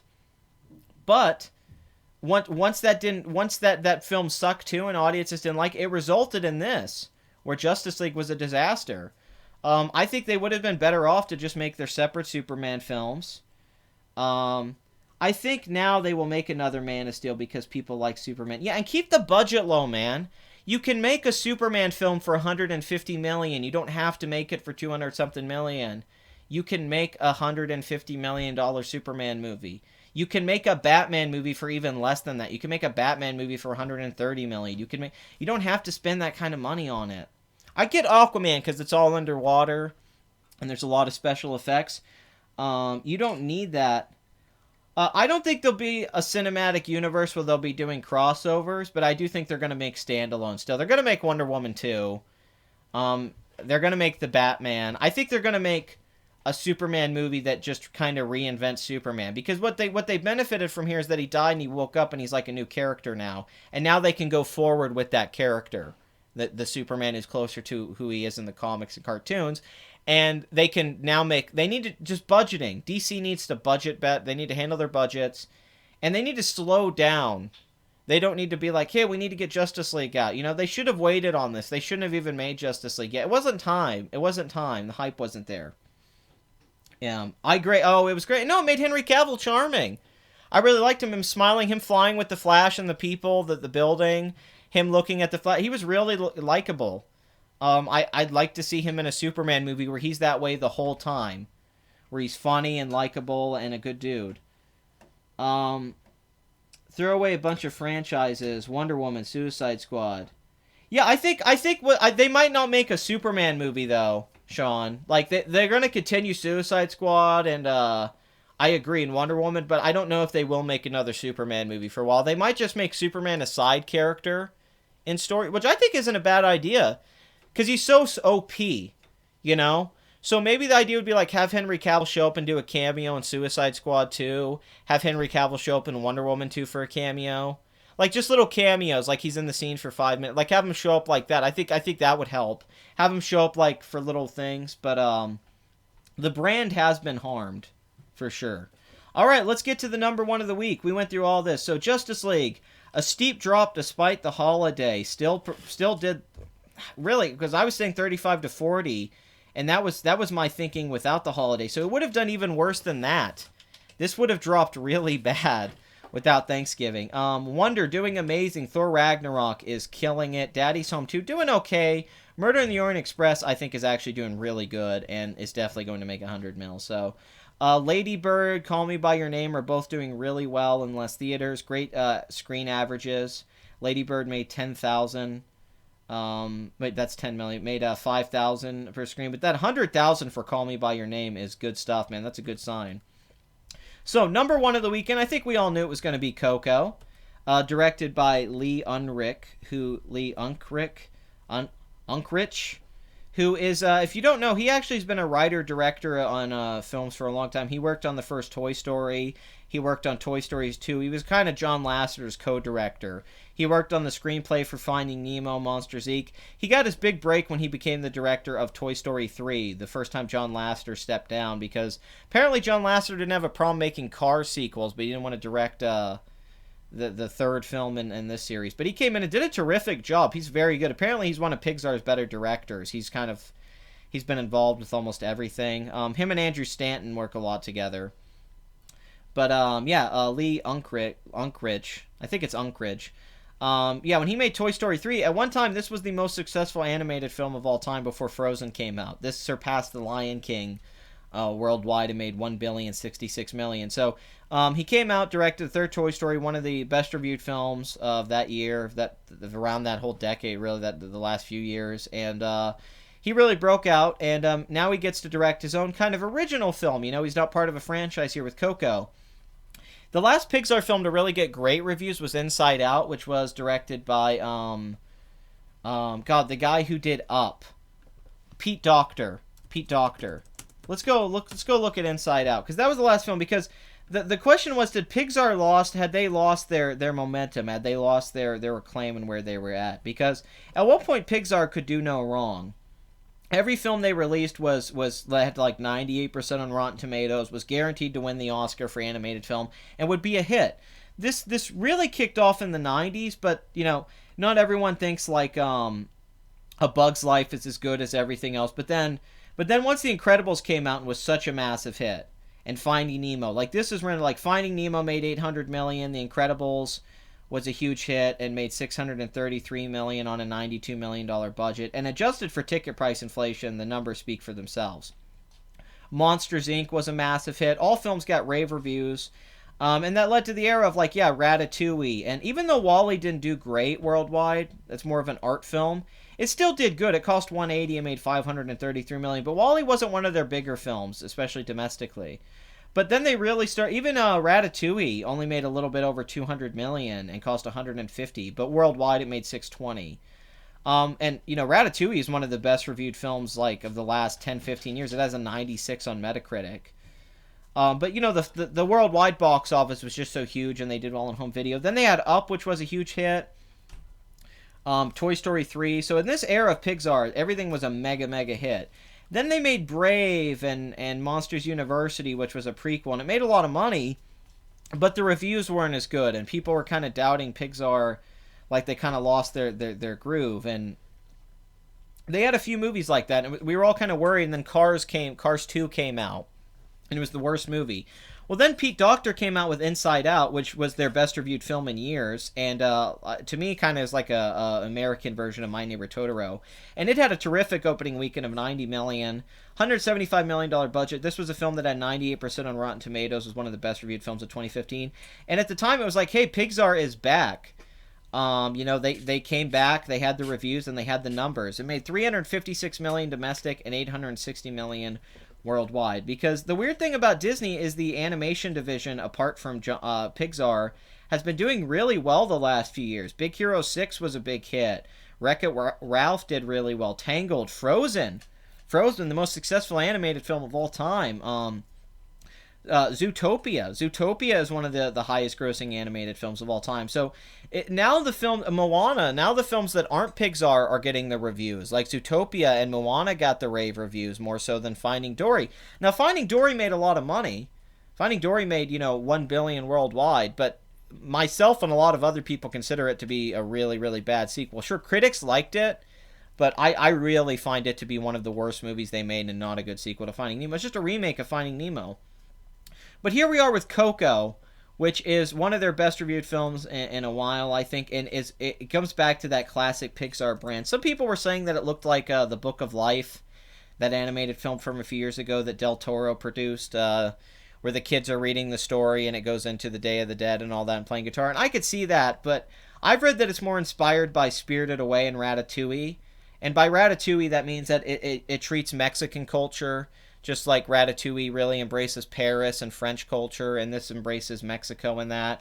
And then I've heard Spirited Away, obviously, because it's about a kid going to a spirit world and trying to find their way home and growing up in that process. But the film, directed by Lee, is it's 96% on Rotten Tomatoes with an 8.1 average and 8.1 average with top critics. I've heard the film's terrific. I haven't seen it yet, but I really do want to see it. Everyone's telling me it's great.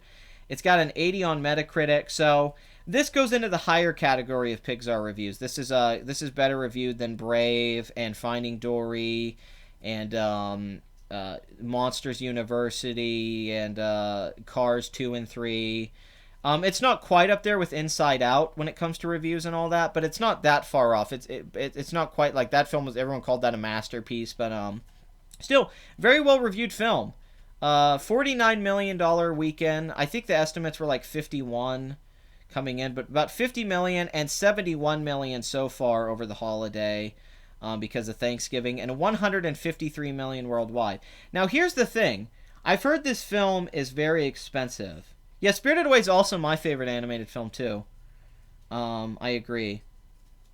That's definitely... Spirited Away is definitely my, Is it? Yeah, it's my favorite. It's actually going to show up in my favorite movie list. Spoiler, Spirited Away is definitely going to show up in the top 10. I've been waiting to do a video on Spirited Away for a while. It's definitely more like Spirited Away and has the respect that Ratatouille had. I've heard it's like Spirited Away, which I think's amazing. I hope it's like... Spirited Away was the last anime that was like a masterpiece. Well, maybe Waltz with Bashir and Persepolis, but I'm very happy to hear that. I think that's a great idea for Pixar, because Pixar always took from Ghibli and Miyazaki. They were always influenced, even going back to Toy Story. John Lasseter was always a fan of Miyazaki's work, and that's their storytelling shows. That's why they really were able to beat a lot of the 2D people. It wasn't just because the animation was better and more cinematic. It's because the writing was better in those Pixar movies. It just was. But yeah, I've heard that Coco is very much like Spirited Away. It's going on a journey. It's about family. It introduces you to new people, and you love living in that world. It sounds like my kind of movie, so I can't wait to review it and talk about it. But I can't give much of an opinion now. The regular Pixar composer Michael Giacchino is on this. But I've heard, though, this film was very expensive. Inside Out, really, a $175 million budget wasn't that bad. Because Pixar spends a lot on their movies. Toy Story 3 cost $200 million. Finding Dory cost that. A lot of the time when they make a sequel, and that's probably just paying the voice actors and bringing the team back because, those movies are famous now. You got to pay Tom Hanks now to be Woody. But this isn't that much better of a performance when compared to... I think Moana did better than this last year. Moana did do better than last year. And the problem is that Moana cost $150 million, And a lot of these other animated films like Zootopia, they cost 150. I've read from a lot of sources that Coco cost 225, so that's a pretty steep budget. Even for an animated film, and a lot of them do cost that much, that's a very expensive one, yeah. Moana had a $56 million opening weekend and ended up making $248 million domestic and $643 million worldwide. I loved Moana. I thought Moana should have won Best Animated Feature last year. I was kind of disappointed Zootopia won. I get why Zootopia won, because it was the big hit last year and people loved it, but Moana was just such a better movie to me. The animation and the writing and all that. But Moana actually ended up doing pretty well. Had the Hamilton guy do the soundtrack, the Lin-Manuel guy in The Heights. And it did really well. It made over $100 million profit, according to Deadline. This opening weekend isn't quite as good as that, or Inside Out, or that, but it is better than Cars 3 and The Good Dinosaur. Cars 3 actually didn't open that well. Cars 3 cost $175 million to make, had a $53 million opening weekend, which wasn't bad, but only made $152 million domestic and $383 million worldwide. So they probably made a little profit. See, even though Coco's got great reviews, 96% on Rotten Tomatoes, and it's got a good cinema score, I think an A or an A minus, I don't know how much profit it's going to make. I have to be honest here, because this isn't a great opening weekend, it's just good. And even though with great word of mouth, like, this isn't going to drop big because it's an animated film and the holidays are coming up, it's just a very expensive movie. This is a 220, which, that's not much of a budget increase. WALL-E cost 180 years ago. So, because Pixar, their animation looks better. Sure, look, Despicable Me, Illumination, they only spend 80 million, 60 million on their movies, and their movies make $1 billion. Like Despicable Me 3, they spent 80 million on it, and it made $1.032 billion worldwide. But the animation looks like crap. The animation in all those films is terrible. It looks cheap. Minions had terrible animation. Secret Life of Pets. They just send it off to all get done in Korea. So it looks like a big budget version of TV level animation. Very generic, not good backgrounds, very bland character designs, not a lot of detail. While Pixar films have so much detail and color and pop in the backgrounds that they almost look like realistic films. Like, you kind of forget you're watching. If it wasn't for the characters looking animated, everything in the background would look real. Because Pixar takes that extra layer of detail. Even when Toy Story cost $30 million in the 90s, that was a pretty big budget for a film like that at the time. Still modest, though. But 80 million, I mean, Jesus Christ. Illumination just makes these films so cheap. Sing only costs like 70 million. But Pixar, they put money into their movies, they really do. They want their films to, the animation's part of what they sell it on. But that's a big budget, $225 million. I thought Moana was crap and derivative, predictable, amazing CGI, though. See, I think all animated films are predictable. That's weird, because, I didn't dislike that about Moana. I thought the stuff on the water reminded me of Life of Pi, and I really liked the princess stuff, and I thought it was one of the best, and I thought the music was great, and I thought the stuff with the grandma being in the water was very Miyazaki. I liked a lot about that movie. WALL-E was sociologically fascinating but depressing.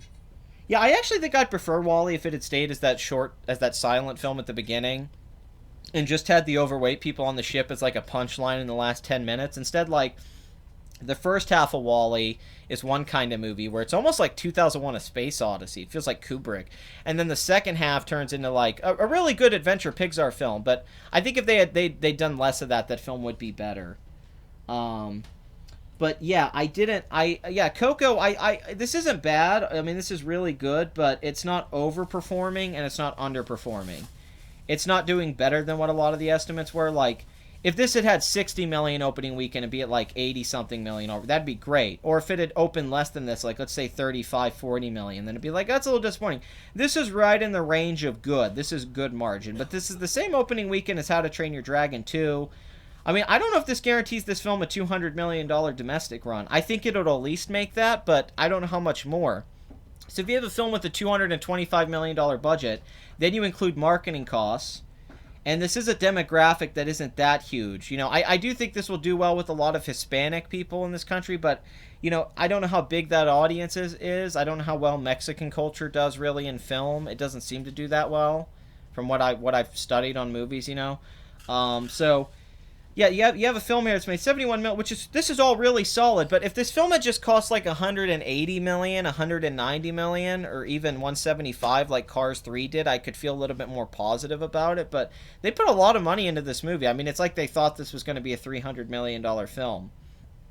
That doesn't mean that I could be wrong though. Next week this could hold really well and only drop like a little bit, and it could end up making 250 to 300 mil domestic. So I could be wrong. We have to wait and see how it holds. But so far, I think Pixar maybe went a little bit too expensive on this. High budget, then you got to include marketing. Worldwide, I don't know how this is going to do. You know, if it makes 500 million worldwide, that's decent. But with the budget and marketing costs, I don't know how much profit they're going to make. This really does need to make like 650 million, 700 million worldwide. I think to really make them good profits. I think it'll break even no matter what. You know, this film's going to break even, but the question is how much money will Pixar actually make? Inside Out made a lot of profit. You know, it almost made, it made over 800 million worldwide or something like that. You know, it made a lot of money. So they had a big multiplier. I don't know how big the multiplier is going to be on this. It could be a 3.5 multiplier, or it could just be a 2.5 multiplier. And I just, yeah, because even though this film, is getting great reviews and people are loving it, that doesn't always translate to, sometimes movies get really good word of mouth and they still don't hold well. And sometimes films get like bad cinema scores, like Wolf of Wall Street got a C+ and held really well. So cinema scores can be deceptive. I don't know. Coco, unfortunately, I can't really say much about this first weekend. Sure, most animated films are predictable, but with Moana, it was so predictable, it was ticking me off. And I have a huge tolerance for that. Yeah, that's my only thing about animated films. I can't think of many that aren't just, like, completely cliche and are just, like, the most cliche stories you've seen 100 times. Like, most of them. I want Pixar to do well despite not really liking Disney. Yeah, I guess, also John Lasseter just had to step down, too.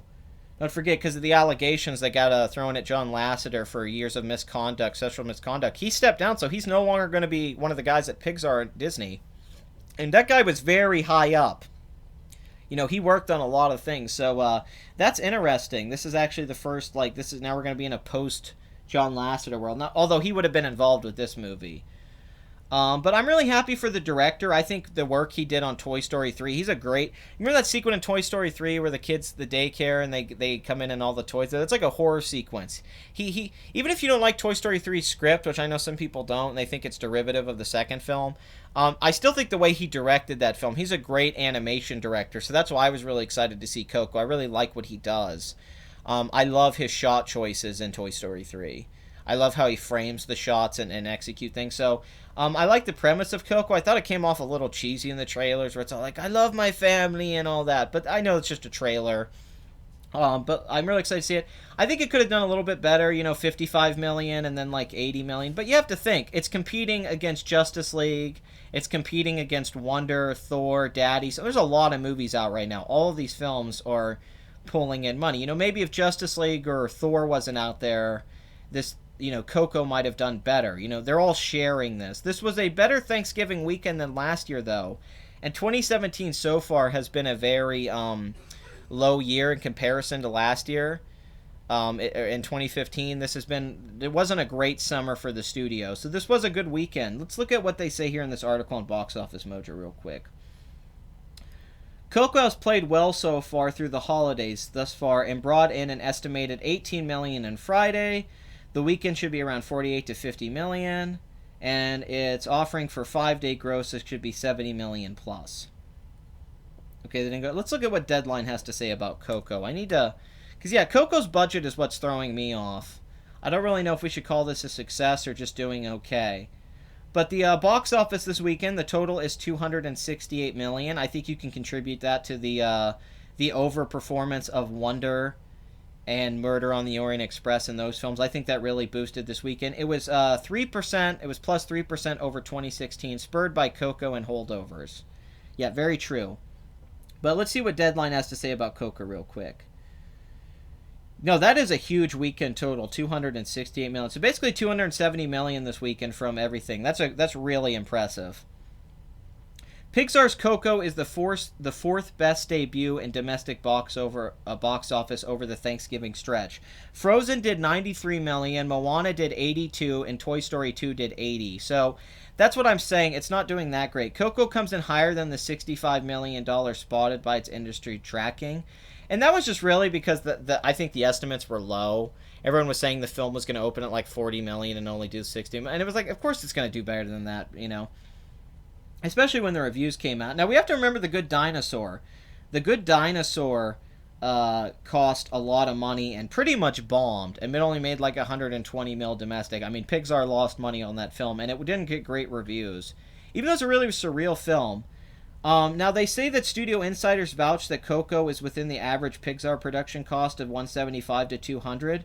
But the thing is, a lot of places have reported that it's higher than that. A lot. So I'm not sure.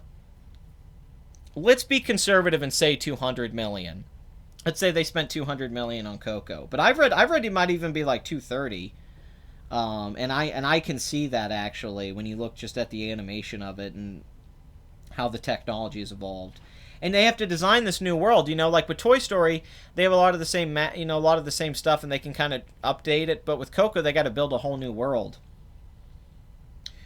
Studio insiders though vouch that Coco's budget is around the average, but let's see what that says. Moana was cheaper and profitable at 121 million off a 248 million domestic, 643 global. So Moana made 121 million in profit for Disney. Disney is confident that they don't have a Good Dinosaur disaster on their hands with Coco, especially with 153 million global start off a 33% foreign footprint with many major territories like the UK, Japan, Italy, Germany left to go. So the film has yet to open in UK, Japan, Italy, and Germany, which are all huge markets. Frozen did over 200 million in Japan alone. By comparison, Good Dinosaur was at 131 million through 2 weeks at the global box office and ended its run at 123 domestic, 332 million global. Pixar titles generally profit at a $500 million global threshold, that's what I was saying, and the studio believes that they can get Coco well beyond that point. See, I don't think they're going to get it much beyond 500 million, but maybe. Typically, whenever an animated film like Good Dinosaur or Tangled has behind-the-scenes turnover among its creators, this is when production costs on these big tunes become exuberant. Coco didn't have that under director Lee Unkrich, who first pitched the idea. Yeah, he first had this idea like years ago after, movie 7 years ago after helming Toy Story 3. Yeah, he pitched this movie 8 years ago before Book of Life. He wanted to make it a long time. He wanted to make a film about Mexico. I'm just trying to skim through and find more information here. That's all I can find. There's not much about the budget and all that. So they're saying 200 million, of course, to this.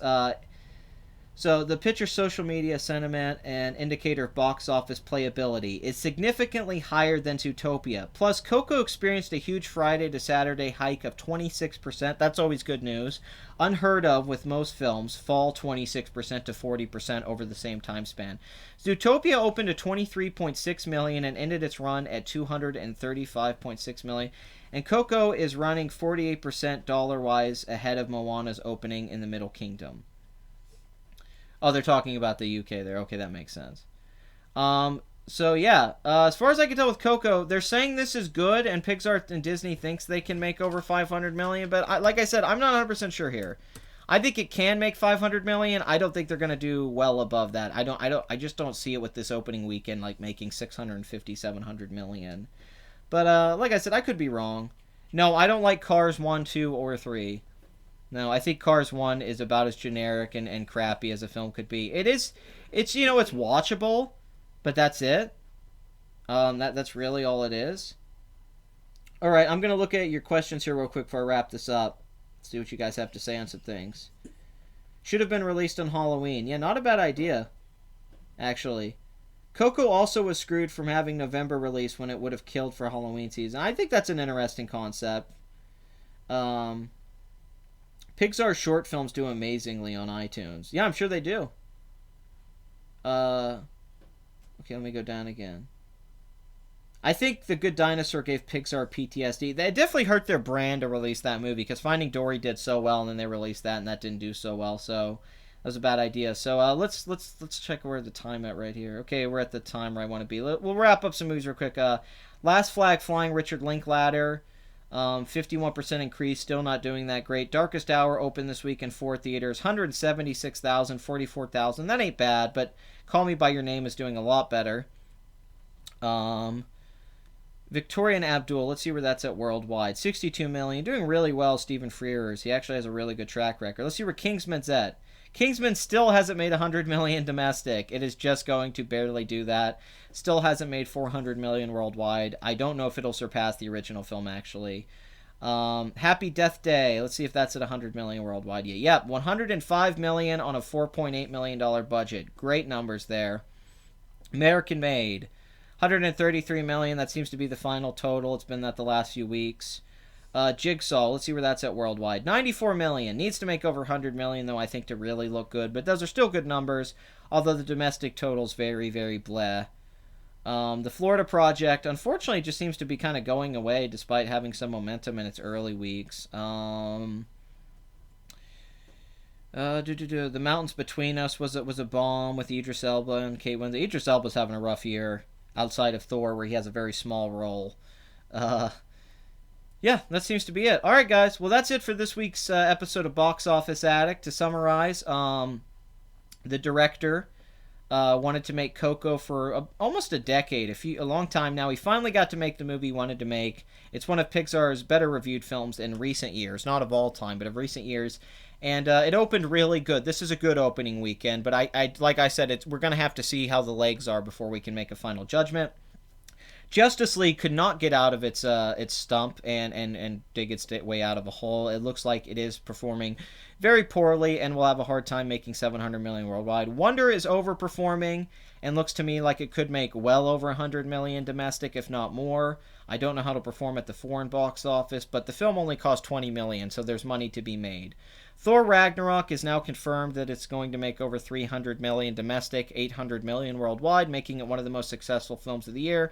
And Daddy's Home 2 and Murder on the Orient Express are performing decently, and Murder is performing slightly better because of its foreign box office and having a lower budget. So anyway, thank you. I hope you guys had a good Thanksgiving. I hope you guys enjoyed the show, and I hope you guys tune in next Sunday when we look at the next crop of films. And I really think this is a good sign for Hollywood. They've been having a rough time this year, but this just shows you can spread the money around a little bit. You know, Coco's doing well, Wonder, Thor, Murder. These are all doing really good and are going to make profits. So it's not, you know, a lot of people are talking about the negative this year, about how movies are making less money and less people are going. But this is a good sign for the holidays and Last Jedi and all that. So hopefully... because, you know, I want them to keep making movies, and I don't want movies just to bomb. So hopefully we'll see some big returns coming into December.